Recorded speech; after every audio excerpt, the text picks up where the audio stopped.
تیرے آگے یوں ہیں دبے لچے فصحا عرب کے بڑے بڑے، کوئی جانے منہ میں زبان نہیں بلکہ جسم نہیں جانتے۔ السلام علیکم ورحمۃ اللہ وبرکاتہ۔ کیا مقدس اوراق کو جلانا جائز ہے؟ شہید اوراق یعنی قرآن پاک کے جو صفحات الگ ہو جاتے ہیں، جدا ہو جاتے ہیں، اسی طرح سپارے کے یا قاعدے کے جو اوراق ہیں، جو ورقے ہیں، وہ جدا ہو جاتے ہیں، تو کیا ان کو نظر آتش کرنا یعنی آگ لگانا یہ شرعاً جائز ہے یا نہیں ہے؟ اس حوالے سے مفید معلومات لیے بندہ ناچیز کاشف مدنی آپ کی خدمت میں حاضر ہے۔ تو محترم سامعین، گزشتہ دنوں یعنی بقرعید 1444 سنہ ہجری کے موقع پر غیر مسلموں کی جانب سے، کفار کی جانب سے ایک بہت ہی ناگوار حرکت کی گئی، عربوں مسلمانوں کے دلوں کو دکھایا گیا ہے۔ وہ حرکت یہ ہوئی کہ سویڈن میں ایک شخص نے قانونی طور پر قرآن کریم کی بے حرمتی کی اور پہلے اسے نیچے گراتا رہا، پھر سگریٹ کے ذریعے اسے آگ لگا دی گئی، جس سے اربوں مسلمانوں کی، کروڑوں اربوں مسلمانوں کے دل چھلنے ہوئے ہیں، سخت تکلیف پہنچی ہے۔ ہم اس واقعے کی پرزور مذمت کرتے ہیں اور تمام مسلم ممالک سے مطالبہ کرتے ہیں کہ وہ اس کے خلاف بالکل بائیکاٹ کریں، اس ملک کے خلاف ضرور بائیکاٹ ہونا چاہیے۔ اب بات یہ ہے کہ انہوں نے یہ حرکت کیوں کی، آخر کیا وجہ ہے کہ اس طرح کے واقعات رونما ہوتے ہیں کہ غیر مسلم کفار جو ہیں وہ قرآن کریم کی بے حرمتیاں کرتے ہیں، نظر آتش کر دیتے ہیں، جلا دیتے ہیں؟ ایسا کیوں ہوتا ہے؟ تو دیکھیے، قرآن کریم فرقان حمید نے غیر مسلموں کو چیلنجز دیے کہ تم جو ہے قرآن پاک کو گڑا ہوا کہتے ہو، بندے کا کلام کہتے ہو، رب کا کلام نہیں سمجھتے، تو تم اس کی مثل لے کر آ جاؤ۔ تو سورہ بنی اسرائیل آیت نمبر 87 میں ارشاد ہوتا ہے، قُلْ لَئِنِ اجْتَمَعَتِ الْإِنسُ وَالْجِنُّ عَلَىٰ أَن يَأْتُوا بِمِثْلِ هَٰذَا الْقُرْآنِ لَا يَأْتُونَ بِمِثْلِهِ کہ اے محبوب تم فرما دو کہ اگر تم سارے انسان اور جن جمع ہو جائیں، کہ اگر سارے انسان اور جن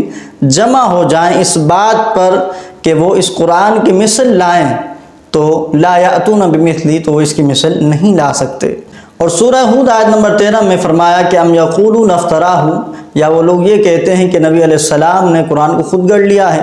قل فاتوا بعشر سور مثلہ مفتریات،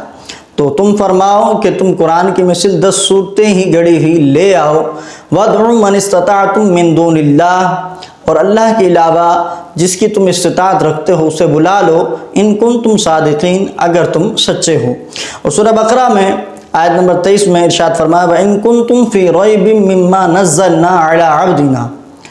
اور اگر تم لوگ شک میں ہو اس چیز کے بارے میں کہ جو ہم نے اپنے خاص بندے پر نازل فرمائی، تو فَأْتُوا بِسُورَةٍ مِّثْلِهِ، تو تم قرآن کی مثل ایک صورت ہی لے آؤ۔ اور سورہ طور آیت نمبر 34 میں ارشاد فرمایا کہ فَلْيَأْتُوا بِحَدِيثٍ مِّثْلِهِ إِن كَانُوا صَادِقِينَ، تو انہیں چاہیے کہ وہ قرآن کی مثل کوئی ایک بات ہی لے آئیں اگر وہ سچے ہیں۔ تو اولاً قرآن کی مثل لانے کا حکم دیا گیا تو کوئی نہ لا سکا، اور اس کے بعد 10 صورتیں لانے کا چیلنج دیا گیا تو اسے بھی کوئی پورا نہ کر سکا، اور پھر ایک صورت لانے کا چیلنج کیا گیا تو اسے بھی کسی نے پورا نہ کیا، پھر ایک آیت ہی لانے کا چیلنج کیا، لیکن اس چیلنج کو بھی کوئی پورا نہ آج تک کر سکا ہے، نہ قیامت تک کر سکے گا۔ امام نے کیا خوب فرمایا کہ تیرے آگے یوں ہیں دبے لچے فصحا عرب کے بڑے بڑے،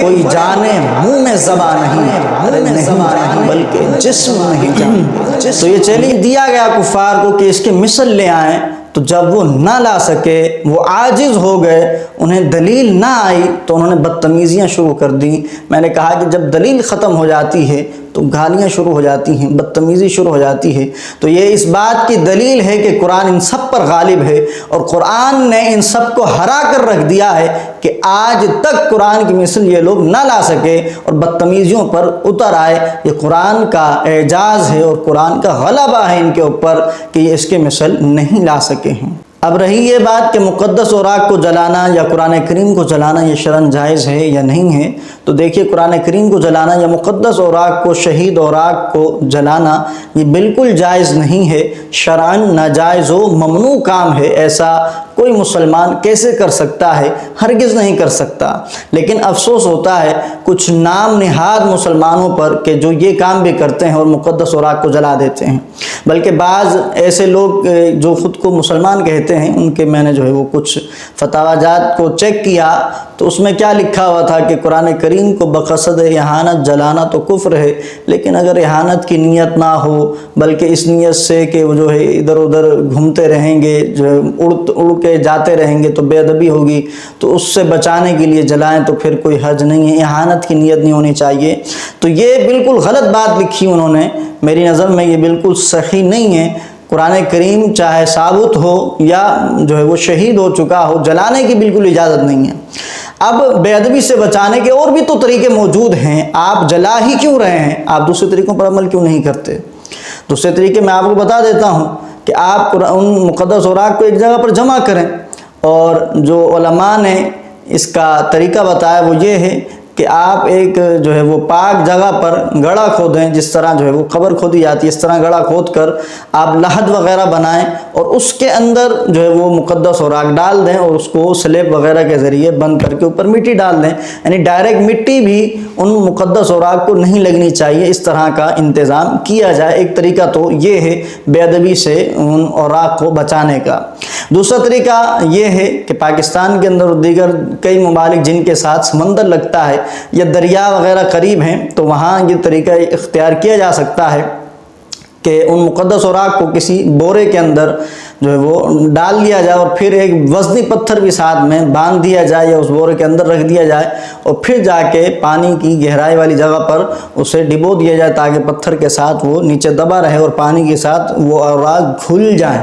یہ طریقہ بھی اختیار کیا جا سکتا ہے۔ تو آپ بے ادبی والا طریقہ کیوں اختیار کرتے ہیں؟ تو افسوس لگتا ہے ایسے مسلمانوں پر کہ جو یہ کام کرتے ہیں بلکہ مقدس اوراق کو جلانے کا کام کرتے ہیں۔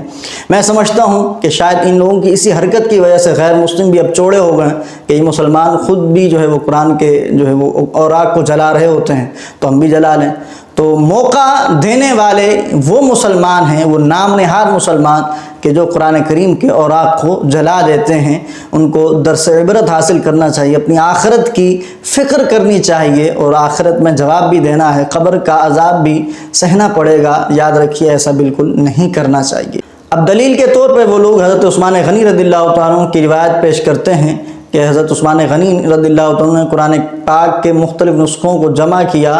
اور ان کو جو ہے وہ جلایا تھا۔ تو یاد رکھیے یہ جو روایت پیش کی جاتی ہے اس کے جو ہے وہ دو جوابات ہیں۔ پہلا جواب تو یہ ہے کہ حضرت عثمان غنی رضی اللہ تعالیٰ نے جو اوراق جلانے کا حکم دیا تھا، وہاں جو حدیث پاک ہے اس کے اندر لفظ موجود ہے ما سوا، یعنی ما سواہ کے الفاظ ہیں، یعنی قرآن پاک کے علاوہ جو نسخے تھے وہ جلانے کا حکم دیا تھا۔ قرآن کریم لغت قریش پہ نازل ہوا تھا اور مختلف قبیلوں نے اپنی اپنی لغتوں میں اسے جو ہے وہ تبدیل کیا تھا، اور اس کی اجازت شروع میں دی گئی تھی، لیکن بعد میں اس پر جھگڑے ہونا شروع ہو گئے۔ ہر لغت والا یہ کہنے لگ گیا کہ میری جو ہے لغت اس میں جو ہے قرآن نازل ہوا اور یہی افضل ہے، افضل قرآن یہی ہے۔ تو اس پر جب اختلاف بڑھتا گیا تو حضرت عثمان غنی رضی اللہ تعالی عنہ نے وہ سارے نسخے جمع کروائے، اور حضرت حفصہ رضی اللہ تعالی عنہ کے پاس جو اصل نسخہ لغت قریش والا موجود تھا، مختلف جو ہے وہ پتوں پر، جانوروں کی کھالوں پر اور ہڈیوں وغیرہ پر جو لکھے ہوئے نسخہ موجود تھا، جو اصل نسخہ تھا جس زبان میں قرآن نازل ہوا لغت قریش میں، تو وہ نسخہ بھی آپ نے منگوایا، اور ما سواہ یعنی جو اس قرآن کی لغت جو تھی قریش والی لغت، اس کے علاوہ جتنے بھی نسخے تھے ان کو جلانے کا حکم دیا۔ اچھا، دوسری بات یہ ہے کہ روایتیں اس کے اندر دو طرح کی آئی ہوئی ہیں۔ بعض کے اندر ان یحرقا کے الفاظ ہیں، یعنی ان کو جلا دیا جائے، اور بعض روایتوں میں ان یخرقا کے الفاظ ہیں کہ انہیں جو ہے وہ پارا پارا کر دیا جائے، ٹکڑے ٹکڑے کر دیا جائے۔ تو امام قسطلانی رحمۃ اللہ علیہ نے اس حوالے سے جو لکھا ہے وہ یہ لکھا ہے کہ جو یخرق کی روایت ہے وہ زیادہ ہے، یعنی یحرق یعنی جلانے والے جو الفاظ جس روایت میں وہ روایت کم ہے، اور ان یخرقا یعنی پارا پارا کر دینا، اس کو ٹکڑے ٹکڑے کر دینے کا جو حکم دیا گیا، یہ جو الفاظ ہیں یہ زیادہ روایتوں میں موجود ہیں، تو جو زیادہ روایات میں الفاظ موجود ہیں ان کو نہیں لیا گیا، بلکہ جو کم روایات کے اندر لفظ آئے یحرق کے اسے لے کر یہ نام نہاد مسلمان جو ہے وہ فتویٰ دے دیتے ہیں کہ جلانا جو ہے وہ اگر اہانت کی نیت سے نہ ہو تو جائز ہو جاتا ہے۔ تو ایسا بالکل نہیں ہے، اہانت کی نیت سے جلائیں گے تو بالکل کفر ہے، اور اگر بغیر اہانت کی نیت کے اگر کوئی جلاتا ہے تو یہ بھی شرعاً جائز نہیں ہے، اس کی بالکل اجازت نہیں ہے، علماء اہل سنت نے اس کی اجازت نہیں دی۔ تو امید کرتا ہوں میری باتیں آپ سمجھ چکے ہوں گے، ویڈیو اچھی لگی ہو تو لائک ضرور کیجیے گا اور اپنے دوستوں کے ساتھ شیئر ضرور کیجیے گا۔ ملتے ہیں اگلی ویڈیو میں، اپنا خیال رکھیے گا اور اپنے خیال کے ساتھ ساتھ اپنی نماز کا بھی خیال رکھیں اور قرآن کریم کا بھی خیال رکھیں، اسے بھی روز تلاوت کریں۔ یہ غیر مسلم جب قرآن کریم کی بے حرمتی کر رہے ہیں تو ہمیں چاہیے کہ ہم قرآن کو مضبوطی سے تھامیں، اپنے بچوں کو زیادہ سے زیادہ حافظ قرآن بنائیں، خود بھی قرآن پڑھیں، گھر کے اندر، مسجدوں کے اندر اور دیگر جو ہے وہ خاص مقامات پر قرآن کریم کا درس چل رہا ہو، اس کی تفسیریں تقسیم کی جا رہی ہوں، آپ کی شادیوں میں گانے بازوں کے بجائے درس قرآن ہو رہا ہو، تو یہ قرآن کی عظمت کو پہچاننے کا بہترین طریقہ ہے اور اپنی نسلوں میں قرآن کو رواج دینے کا بہترین طریقہ ہے۔ اللہ کرے کہ ہم اپنی آنے والی نسلوں کو قرآن کریم کا محافظ دیکھیں اور قیامت تک جو ہے ہماری آنے والی نسلیں جو قرآن کریم کی محافظ بن جائیں۔ قرآن کریم کو کوئی مٹا نہیں سکتا، لیکن یہ ہماری خوش قسمتی ہوگی کہ ہماری آنے والی نسل اس کی حفاظت کرے۔ رب العزت جل وعلا ہم سب کو قرآن کریم کی حفاظت کرنے کی توفیق رفیق عنایت فرمائے، آمین بجاہ النبی الامین صلی اللہ علیہ وآلہ وسلم۔ السلام علیکم ورحمۃ اللہ وبرکاتہ۔